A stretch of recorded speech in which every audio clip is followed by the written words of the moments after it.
Salam. Bir iştoğun. Maşgalamızda iki gıyız bir oğlan. Menem kiçileri. Gıyız.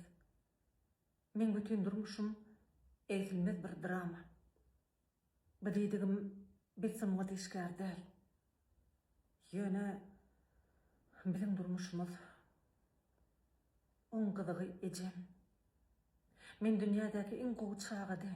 Emma ol dünyadaki en goğu ece. Bular men gıyızdığınım diye.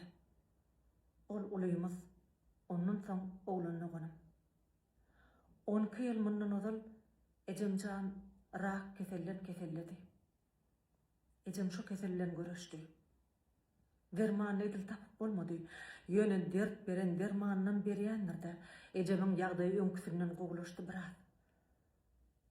Bu keseleşterinden son kakam öyden gitti.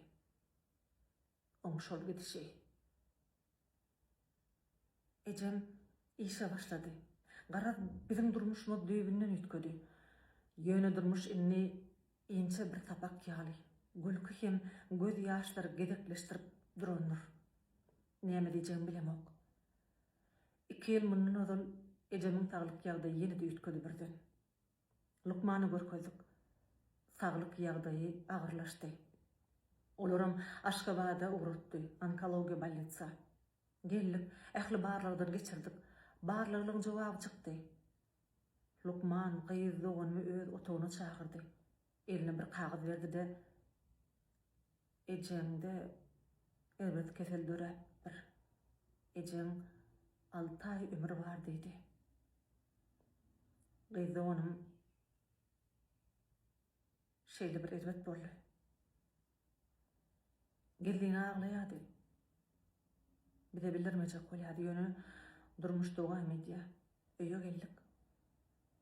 Saglyk ýagdaýy ejemjanyň ütködi.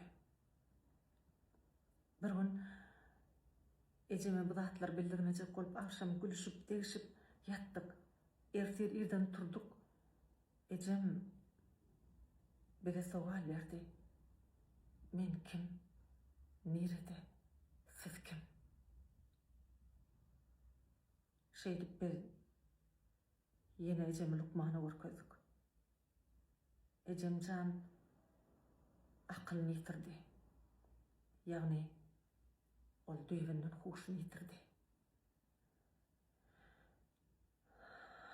Adam näçe ýaş ularsa şonça da çağa bolýar diýerler. Hakykat ekeni. Käte onu ýijek däl, onu giýjek däl diýip şeýle bir çağa ýaly azar berýär. Gyýyzy oňum şeý diýär. Öz ejene eje bolmak kyn ekeni. Sag bolun. Bir ýüregimin azary size ýadaýyn diýdim. Onu da bize ejemiz gowy görýär. Ejemjanyň näçe ömrü bar bolsa bize onu şonça da fereder. Çünkü ol bizim bu dünyadaky bar baýlygymyz. Ejemjan bu zatlar dinlemez. O bizim söýgümizi duýunagan. Ýöne men muny ejesi barlar üçin aýdasym geldi. Ejemiz öz dünýäsinden bölüp bizi dünýäge getirdi. Şondan soň olaň başynda näme bolsa ony çekişmek bizim bilen. Ýöne doğunmaň aýdan sözi men hemişe kellemden çykanok. Hem adamlara bir zat arzu edesim geldi. Goý hiç kim öz ejesiniň